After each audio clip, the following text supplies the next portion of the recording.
You're helping me? Humans don't help. Humans are the reason my ship burned. Whoever told you that never met one of us. My name is Mason Cole. I was a night shift trauma medic at Ashgrove Regional, which meant most of my nights involved car accidents, factory injuries, and the occasional heart attack. Nothing in 11 years of training had prepared me for the night a burning shape came down in the reservoir woods, and the thing we pulled out of the wreckage wasn't a person, not exactly, but close enough that my training took over before my brain finished catching up. She was unconscious for the first 6 hours, silver-white hair matted with ash, skin cooler to the touch than any patient I'd worked on, a strange metallic mark embedded in her forehead that our scanners couldn't identify and wouldn't let us remove. Command showed up within the hour, a joint military science unit that had apparently been waiting for exactly this kind of night for longer than anyone bothered to tell me. They wanted to move her. I refused to release a patient in critical condition to anyone without proper transfer authorization, and for once, my hospital's own bureaucracy worked in someone's favor. She stayed under my care. She woke at 3 a.m. I was checking her vitals when her eyes opened. Not human eyes, pale gold with vertical pupils that contracted hard against the room's fluorescent light, and she went rigid, every muscle locking, her hand flying up to grip my wrist with a strength that nearly cracked bone. "Where," she said, in halting but clear English, "am I?" "Ashgrove Regional Hospital," I said, keeping my voice level, the way I'd learned to with panicking patients. "You're safe. Your ship went down about 4 miles from here. I need you to breathe for me, okay? Just breathe." She didn't breathe. She stared at me like I was something about to detonate. "You are human. Last I checked. Humans destroyed my escort ships." Her voice cracked on the words. "Humans do not help. Humans take." I didn't know what she'd seen, or who had told her that, or what part of it was even true from where she was sitting. So I didn't argue with her fear. I just said, "Whoever told you that never met one of us," and I gently pried her hand off my wrist, checked her pulse instead, and kept working. Her name, I learned over the following days, was Ren Solven, a name she gave me only once she decided I wasn't going to disappear or turn violent, which took the better part of 3 days and involved her testing me in ways I only understood in hindsight.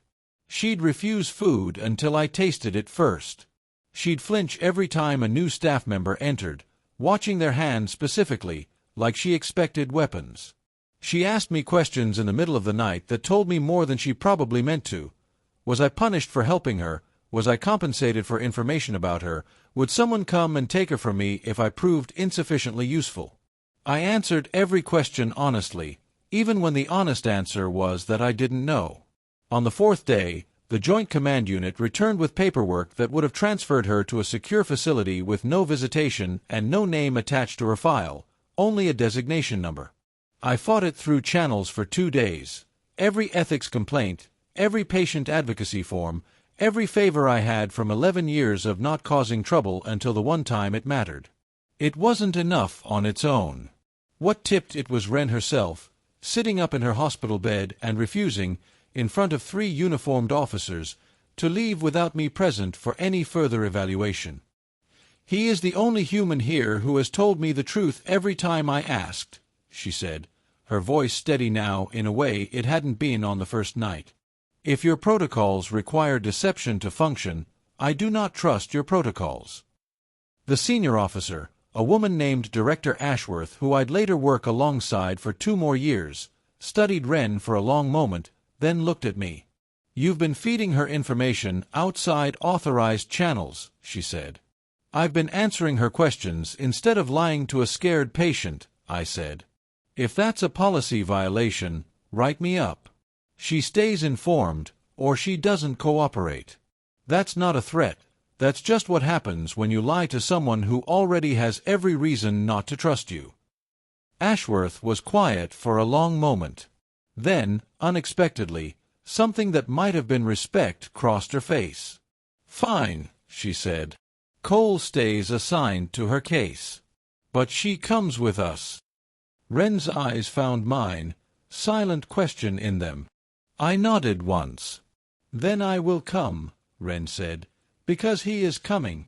6 months later, when the first formal contact treaty was signed between Earth and the Solven Compact, Ren stood beside the human delegation instead of across from it, the first ambassador of her people to choose her position based on a night in a hospital bed instead of a directive from home.